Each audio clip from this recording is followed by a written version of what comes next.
Election ఏప్రిల్లో ఏ పార్టీకి వేస్తున్నారు? TDP. TDP. Yes. TDP Janasena పొత్తు ఎందుకు అనుకుంటున్నారు? టీడీపీ జనసేన అంటే ప్రెసెంట్ నాకు తెలిసిన ఏపీలో ఉన్న వాళ్ళందరూ అడిగితే ఈ 5 ఇయర్స్ వాళ్ళని ఎట్లా రూల్ చేశారు, ఎట్లా డిస్ట్రాక్టివ్ ఫేస్ చేశారు అని చెప్పి మొత్తం అంటే నాకు తెలిసిన వాళ్ళందరూ కూడా అదే చెప్పారు. మరి నెక్స్ట్ ఎవరు అవుతారు, ఎవరికి ఓటేస్తారు అని అంటే ఆబ్వియస్లీ నెక్స్ట్ సిబిఎన్కే ఇస్తాం, ఎక్స్పీరియన్స్ చూస్ చేసుకుంటాం అన్నారు. సో దానివల్ల నేను సిబిఎన్ అనుకుంటున్నాను. అంటే ఈ 5 ఇయర్స్ పరిపాలన ఎలా ఉందనుకోవచ్చు వైసీపీ గారు? అంటే సంక్షేమ పథకాలు పెట్టారు కానీ కాకపోతే వాళ్ళ రూలింగ్ అనేది లైక్ కొన్ని అంటే మెజారిటీ టాప్ లెవెల్లో ఉన్న లెవెల్ కానీ కింద ఉన్న వాళ్ళంతా రౌడీస్ లాగా అంటే డామినేట్ చేయడం, ఎదురు తిరిగే వాళ్ళని మొత్తం అంటే మొత్తం డామినెన్స్ చూపించడం వల్ల అందరూ ఇరిటేట్ ఫీల్ అయ్యారు. అంటే రౌడీ రాజ్యం గుండా రాజ్యం ఉందనుకోవచ్చు. అంటే రౌడీ రాజ్యం, గుండా రాజ్యం అన్న పెద్ద పెద్ద పదాలు వాడద్దులే కానీ అంటే ఎట్లయినా సరే డామినెన్స్ ఫీల్ అయ్యారు. లైక్ ఇప్పుడు ఇక్కడికి అంటే మన తెలంగాణలో ఎట్లా ఫీల్ అయ్యాయి మనం కాంగ్రెస్కి మారేమో అట్లనే ఆబ్వియస్లీ అక్కడ కూడా ఒక చేంజ్ మళ్ళీ కోరుకుంటున్నారు. అంటే మేజర్ రీజన్ ఏంటంటే క్యాపిటల్స్ గురించి ఏం చేయలేదు. 3 క్యాపిటల్స్ అన్నారు, దాంట్లో కూడా ఏం చేయలేదు. ఓకే, ఒకటి ఏం జరిగింది అని అంటే స్కూల్స్ ఇంప్రూవ్ చేశారు, బట్ ఎక్కడెక్కడ ఇంప్రూవ్ చేశారని మరి వాళ్ళకి తెలియాలి. ఈ క్యాపిటల్స్ విషయంలో ఏమన్నా చేసి ఉంటే ఏమన్నా మళ్ళీ అది అంటే జగన్ వచ్చేవాడేమో కానీ అది జరగలేదు.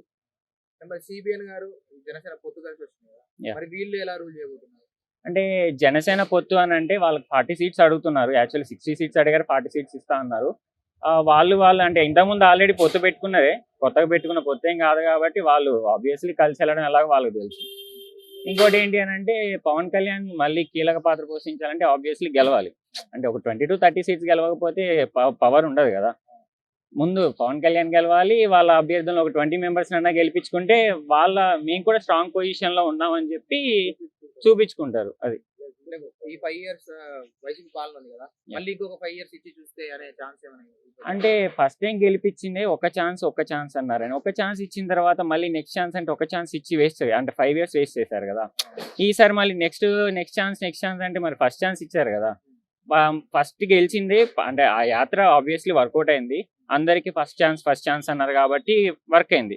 మరి ఇప్పుడు మళ్ళీ ఏం చెప్తున్నారు, నేను చేసిన అభివృద్ధిని చూసి ఓటేయమన్నారు. సరే, అభివృద్ధి కనుక జరుగుంటే మీకు కనుక అంటే పర్సనల్ గా మీకు కనుక అందుంటే ఓటేయమన్నారు, దాన్ని బట్టి తెలిసిపోద్ది కదా రిజల్ట్. అంటే ఇంతకుముందు ఎలక్షన్ టైంలో వైసీపీ గెలిచే టైంలో యాత్ర మూవీ వచ్చింది, వివో మూవీ వచ్చి కొద్దిగా అంత ప్రభావం చూపించినాయి. మరి ఈసారి మళ్ళీ యాత్ర 2 అని అంటే ఏమైనా ప్రభావం చూపించా? నేను రీసెంట్ గా యాత్ర 2 కూడా చూసేసాను. యాత్ర 2కి ఉన్న పెద్ద డిఫరెన్స్ ఏంటి అంటే యాత్ర ఓన్లీ పాజిటివ్ పట్టుకుని తీశాడు. అంటే ఓన్లీ రాజశేఖర్ రెడ్డి గారు ఏం చేశారు, ఏమేమి మంచి పనులు చేశారు అని నెగిటివ్ పాయింట్ ఆఫ్ వ్యూని ఒక్కటి కూడా పట్టుకోలేదు. ఇందులో కూడా ఫస్ట్ హాఫ్ చూసే యాత్ర 2లో మొత్తం positivity, YS Rajasekhar Reddy and his soul story మీదనే మొత్తం నడుస్తుంది. బట్ సెకండ్ హాఫ్కి వెళ్ళేసరికి మనకి పాజిటివిటీ కనపడాలంటే ఒక నెగిటివిటీ ఖచ్చితంగా చూపించాలి అని చెప్పి ఒక నెగిటివ్ క్యారెక్టర్ని మళ్ళీ, అది జనాలకు అర్థం కావాల్సింది ఏంటంటే బేస్డ్ ఆన్ ట్రూ ఈవెంట్స్, అది బయోపిక్ కాదు. కాకపోతే వీళ్ళు ఏం చేశారు, బేస్డ్ ఆన్ ట్రూ ఈవెంట్స్ అని చెప్పి వాళ్ళకి నచ్చింది తీసుకున్నారు అనమాట.